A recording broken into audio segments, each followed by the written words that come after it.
Kemudian yang keempat, hukum tentang meninggalkan sholat. Nah, ini terkait dengan meninggalkan sholat.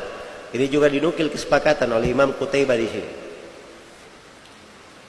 Imam Qutaibah bin Sa'id. Dan ini dari kesepakatan ulama. Iya. Berjalan di tengah para sahabat, para tabi'in, kesepakatan bahwa siapa yang meninggalkan sholat karena malas, maka itu hukumnya keluar dari Islam. Jadi kalau datang silam pendapat setelahnya ini tidak dianggap, karena sudah terjadi kesepakatan sebelumnya. Iya. Kata Abdullah bin Syaqiq rahimahullahu ta'ala, iya, Abdullah bin Syaqiq dari tabi'in yang mulia, beliau berkata, lam yakunu yarawna syai'an minal a'mali tarkuhu kufrun illa as-salah. Mereka, maksudnya para sahabat dan para tabi'in, itu tidak pernah melihat ada amalan yang kalau ditinggalkan membuat orang itu kafir kecuali meninggalkan sholat. Maka ini nukilan kesepakatan. Iya. Dan ini athar sahih. Iya.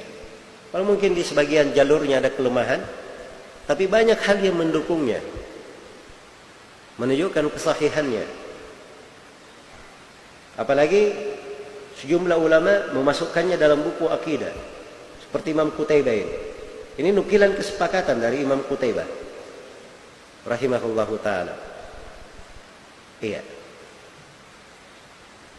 Sebelumnya juga telah dinukil hal yang sama dari Sufyan Ats-Tsauri. Beliau masukkan di pembahasan akidah. Dan sejumlah ulama, dalilnya jelas. Iya. Di dalam Sahih Muslim dari hadits Jabir, Rasulullah sallallahu alaihi wasallam bersabda, "Inna bainar rajul wa bainasy syirki wal kufri tarkas shalah." Antara seorang dengan kekafiran dan kesyirikan, itu yang mengendarai adalah meninggalkan sholat. Ya, kalau dia tinggalkan sholatnya, tidak ada sudah perantara antara dia kekafiran dan apa? Kesyirikan. Nah, ini dalil menunjukkan bahwa orang yang tidak sholat dikafirkan. Bahkan lebih tegas lagi dalam hadits Buraidah riwayat Muslim, "Faman tarakaha faqad kafar." Siapa yang meninggalkannya maka dia telah apa? Telah kafir. Itu hadits Nabi sallallahu alaihi wasallam. Ayat Al-Qur'an banyak yang menunjukkan itu. Dua ayat di surah At-Taubah. "Fa in tabu wa aqamus salata wa atawuz zakata fa ikhwanukum fid din." Di ayat yang lain, "Fa khallu sabilahum." Kalau mereka bertobat, mengeluarkan zakat, mendirikan sholat dan mengeluarkan zakat. Jadi tiga. Taubat, menegakkan sholat, mengeluarkan zakat. Maka di ayat dikatakan mereka saudara kalian dalam agama. Di ayat yang lain, biarkan jalannya, tidak boleh diganggu sebab dia muslim. Jadi pemahaman dari ayat, kalau dia tidak taubat, tidak sholat, tidak mengeluarkan zakat, bukan saudara kita. Jelas ya? Jangan dibiarkan jalannya, tetap diperangi. Iya. Hanya saja telah datang dalil bahwa orang yang menahan zakat, tidak mengeluarkan zakat karena bakhil, itu tidak dikafirkan. Ada haditsnya di dalam Sahih Muslim. Karena orang yang menahan zakat itu pada hari kiamat ditunjukkan, setelah disiksa ditunjukkan jalannya ke surga atau ke neraka. Jadi ada pilihan ke surga dan ke neraka, berarti dia tidak kafir. Ketika ada pilihan kemana? Ke surga. Ini untuk orang yang mengeluarkan zakat.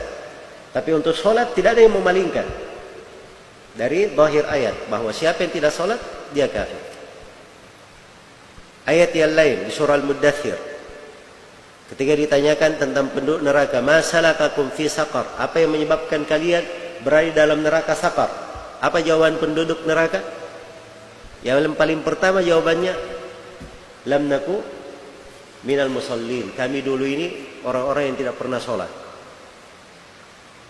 Jelas ya? Maka ini diantara dalil-dalil yang menunjukkan tentang hukum orang yang meninggalkan sholat.